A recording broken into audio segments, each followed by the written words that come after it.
Baik, pada kesempatan kali ini saya akan membahas mengenai evaluasi pembelajaran taksonomi Bloom. Yaitu, apa sih taksonomi Bloom itu? Taksonomi Bloom itu, sebelumnya itu kita harus tahu bahwa taksonomi Bloom itu dikembangkan oleh Benjamin Bloom untuk mengklasifikasi tujuan pembelajaran. Terdiri dari 3 ranah, yaitu kognitif, berpikir, afektif, sikap, dan psikomotorik, yaitu keterampilan. Tetapi di sini kita akan fokus membahas pada ranah kognitif. Jadi pada ranah kognitif terdapat 6 tingkatan kemampuan berpikir. Yang pertama pengetahuan, yang kedua pemahaman, yang ketiga penerapan, yang keempat analisis, yang kelima sintesis, yang keenam evaluasi. Jadi level ini disusun dari yang paling sederhana hingga paling kompleks. Selanjutnya, pada tahun 2001, Lorin dan David merevisi ranah kognitif taksonomi Bloom sesuai dengan kemajuan zaman pada tahun itu. Perubahan utamanya adalah pengguna kata kerja aktif serta penyesuaian urutan level tertinggi. Jadi 6 level taksonomi versi baru, yaitu yang pertama, mengingat, memahami, menerapkan, menganalisis, mengevaluasi, dan menciptakan. Revisi ini menekankan proses berpikir kritis dan kreatif dalam pembelajaran. Di sini terdapat taksonomi Bloom ranah kognitif yang sudah direvisi. Yang pertama C1 yaitu mengingat, C2 itu memahami, C3 menerapkan, C4 menganalisis, dan C5 mengevaluasi, serta C6 menciptakan. Langsung saja di sini kita akan membahas mengenai C1 yaitu mengingat. Di level ini siswa diharapkan mampu menyebutkan atau memilih informasi yang telah diajarkan seperti definisi, fakta dasar, atau daftar anggota suatu himpunan. Berikut ini adalah contoh soal yang telah saya buat pada materi himpunan untuk level C1. Jadi di sini soalnya itu 1. A sama dengan himpunan bilangan asli yang kurang dari 10.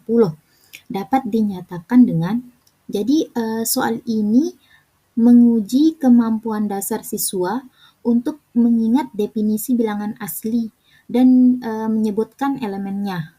Fokus pada hafalan dan pengenalan fakta. Di mana di sini jawaban yang tepat yaitu karena bilangan asli dimulai dari 1 dan kurang dari 10 yaitu yang C.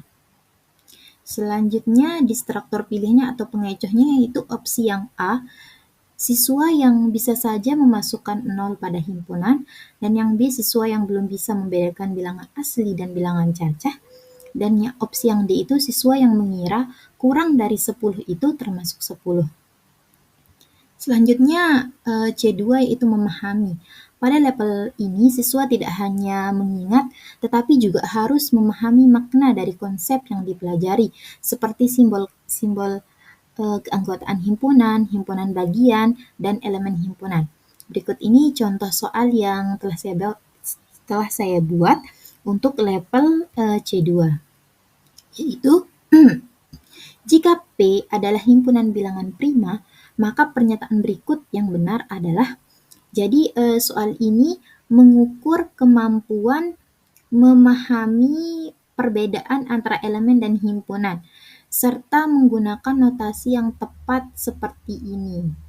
Ini kan artinya itu elemen atau anggota dari P. Sedangkan yang seperti C ini, notasi yang ini tuh himpunan bagian. Jadi yang tepat jawabannya untuk soal yang nomor 2 itu ialah yang C, di mana 3 adalah bilangan prima dan merupakan elemen atau anggota dari P. Untuk di struktur pilihannya itu yang opsi yang A, banyak siswa yang masih salah paham 1 dianggap bilangan prima.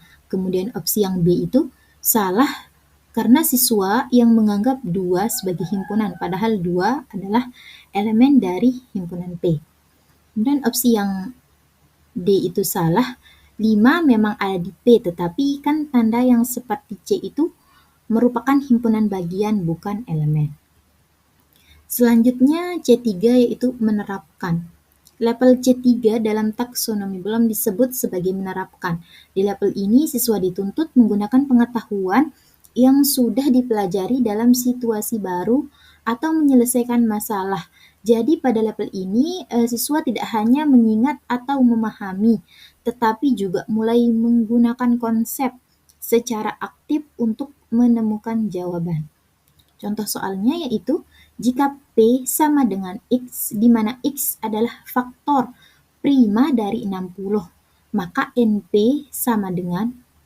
Jadi soalnya di sini tuh siswa diminta menggunakan konsep faktorisasi prima untuk menyelesaikan soal. Ini menguji kemampuan menerapkan pengetahuan ke dalam konteks soal matematika yang lebih konkret.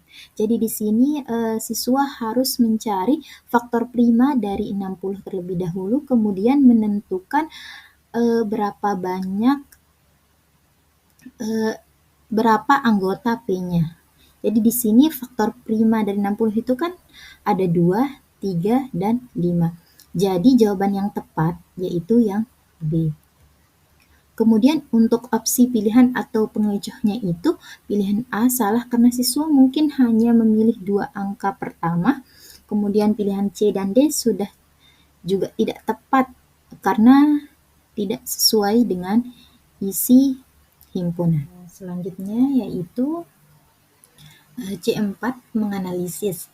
Jadi pada level ini siswa diminta untuk memecah informasi menjadi bagian-bagian lalu melihat hubungan antar bagian tersebut. Siswa mulai berpikir lebih kritis seperti membandingkan, mengelompokkan, atau mencari pola untuk menemukan jawaban. Contoh soalnya yaitu di sini perhatikan diagram Venn 1 yang di sini. Jadi berdasarkan diagram Venn 1, daerah yang diarsir menunjukkan, jadi di sini yang kita lihat itu daerah yang diarsir. Jadi C4 ini soalnya siswa diminta untuk menganalisis diagram Venn ini, mengaitkan notasi himpunan dengan visualisasi area diagram yang sesuai. Ini menuntut keterampilan memecah informasi kompleks untuk mengambil kesimpulan atau dapat menentukan jawabannya. Di sini jawaban yang tepat dari soal di sini yaitu yang A, di mana gabungan A dan C itu komplement atau komplement itu yang bukan. Jadi kan yang diarsir itu hanya bagian B-nya saja, kecuali kan yang A dan C. Jadi A gabungan C ini kecuali itu yang dengan komplement. Jadi yang tepat yaitu yang A. Selanjutnya untuk distraktor pilihannya atau pengecohnya itu yang opsi yang A. Itu kan tadi jawaban yang tepat. Karena kan daerah B itu yang bukan bagian dari A maupun C, itu tepat di mana arsiran itu berada.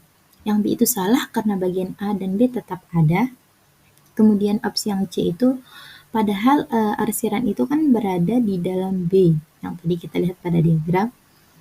Selanjutnya opsi yang D itu salah karena arsiran justru berada di dalam B, tidak mungkin dia komplementnya di B. Selanjutnya untuk C5 yaitu mengevaluasi. Pada level ini siswa menilai dan mengambil keputusan berdasarkan bukti atau kriteria seperti menimbang kelebihan maupun kekurangan, mengkritisi, atau memilih solusi paling tepat. Contoh soalnya yaitu 5, ditentukan S sama dengan bilangan cacah kurang dari 10, di mana A ini adalah himpunannya itu 0, 2, 4 itu koma ya, bukan A, 4, 6, itu 4, 6. Dan B itu 1, 3, 5, dan 7. Maka komplement A irisan B adalah, jadi siswa perlu mengevaluasi kondisi dari irisan dua himpunan yaitu A dan B dan kemudian menentukan komplemennya dalam semesta yang ini yang S. Ini menguji kemampuan berpikir kritis dalam membandingkan dan mengevaluasi kebenaran himpunan berdasarkan syarat yang diberikan, syarat yang ini. Karena A irisan B itu himpunan kosong dan komplemennya pasti bilangan cacah atau semua semesta ini. Jadi yang tepat yaitu jawabannya itu yang C. Kemudian instruktur pilihannya atau pengecohnya itu opsi yang A itu salah. Ini adalah hasil dari irisan A dan B, bukan komplemennya. Kemudian opsi yang B ini hanya mencakup 0, 1, 2, 3, 4, 5, dan 6, bukan seluruh semesta S. Kemudian untuk opsi yang D itu notasinya tidak logis. Selanjutnya C6 yaitu menciptakan. Ini adalah level tertinggi di mana siswa menggabungkan pengetahuan yang dimiliki untuk menghasilkan sesuatu yang baru dan orisinal. Jadi pada level ini siswa menggunakan kreativitas dan pemahaman mendalam untuk membuat karya atau ide baru. Soalnya di sini diberikan himpunan semesta S dengan anggota 1, 2, 3, 4, 5, 6, dan 7. Kemudian kita tentukan pasangan himpunan A dan B yang memenuhi. Jika himpunan A digabung dengan B adalah hasilnya 1, 2, 3, 4, 5, kemudian A irisan B itu 2,4. Jadi soal ini meminta siswa untuk merancang atau membentuk dua himpunan dari syarat irisan dan gabungan.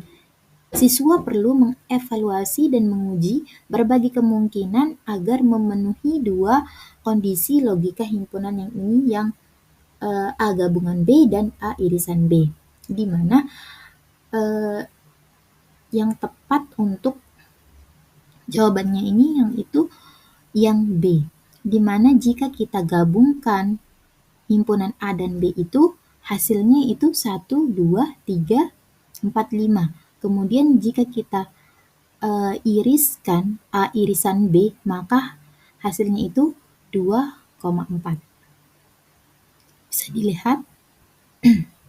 Selanjutnya untuk destruktor pilihan atau pengecohnya yaitu untuk opsi yang A, siswa yang hanya memeriksa satu syaratnya itu yang irisan atau siswa yang hanya mengerjakan bagian irisan. Kemudian untuk opsi yang C, siswa yang hanya memeriksa gabungan atau hanya mengerjakan gabungannya saja. Untuk opsi yang D itu siswa yang berpikir yang penting irisan sesuai, sisanya bebas. Tetapi kan syaratnya itu harus ada gabungan dan irisannya. Mungkin hanya itu yang bisa saya sampaikan. Terima kasih dan semoga bermanfaat. Wassalamualaikum warahmatullahi wabarakatuh.